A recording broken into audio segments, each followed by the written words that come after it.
Imbas dari pemotongan anggaran ini tidak hanya berpengaruh bagi kementerian dan lembaga dan juga ASN itu sendiri, namun ini juga memberikan dampak ekonomi kepada masyarakat. Karena kalau misalkan kita lihat, Cel, akibat pemangkasan anggaran ini, maka proyek-proyek besar yang pada awalnya menjadi andalan pemerintah, ini berpotensi mangkrak. Kayak tadi IKN, proyek besar ini, yang kemudian ini berpotensi terjadi kemangkrakan pada proyek. Karena kalau misalkan kita lihat tadi, anggaran yang dipotong untuk IKN ini juga sangat besar loh. Tidak cuma IKN, tapi untuk kementerian lain yang saat ini masih belum punya fasilitas, mereka juga harus numpang di gedung-gedung kementerian lain. Jadi tentu akan berdampak banyak ya pada kinerja mereka. Dan yang paling penting ini adalah terkait dengan program riset nasional kita, bahwa saat ini BRIN, Badan Riset Inovasi Nasional, ini diketahui sedang kelimpungan mencari anggaran untuk membiayai riset yang sedang mereka lakukan ini ataupun yang dilakukan sama peneliti-peneliti mereka ini. Maka buntut dari pemotongan efisiensi anggaran program riset ini, maka ini akan berdampak juga terhadap laboratorium yang dimiliki oleh para peneliti, kemudian untuk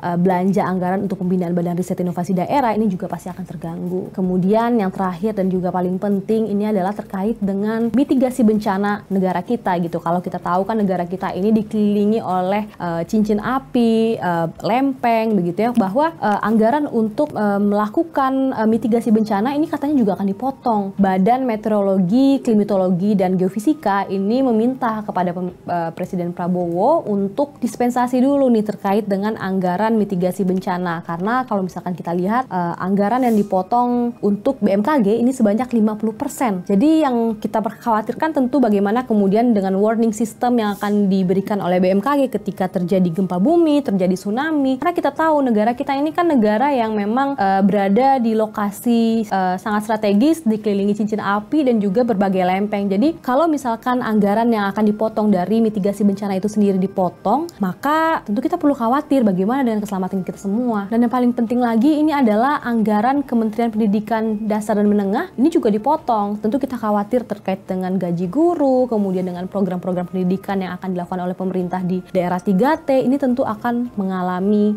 keterhambatan akibat pemotongan anggaran ini. Dan aku dengar-dengar juga bahwa belum semuanya juga ya daerah-daerah ini menerima pasokan buku dan juga infrastruktur secara rata. Jadi ini tentu jadi perhatian kita semua bahwa 20% dari anggaran ataupun APBN negara ini seharusnya diperuntukkan bagi pendidikan dasar dan juga menengah. Kalau misalkan tadi kita bicara soal program kerja dari kementerian dan lembaga itu sendiri terkait dengan efisiensi pemotongan anggaran tahun 2025, yang paling penting adalah terkait dengan SDM dari kementerian lembaga itu sendiri. Meskipun Presiden Prabowo mengatakan bahwa efisiensi anggaran ini tidak akan mempengaruhi ataupun memotong gaji para ASN. Tapi yang kita khawatirkan adalah terkait dengan tenaga honorer, P3K dan juga PPNPN. PPNPN ini adalah pegawai pemerintah non-PNS. Jadi kita sangat khawatir apabila terjadi pemotongan terhadap gaji mereka, kesejahteraan mereka, tentu akan terjadi pengangguran yang makin banyak, tentu akan mengakibatkan masalah sosial lainnya, di mana kaum-kaum rentan ini adalah terdiri dari supir, kemudian office boy, kemudian adalah tenaga honorer. Tentu mereka adalah orang-orang yang paling rentan kehilangan pekerjaan akibat efisiensi anggaran ini.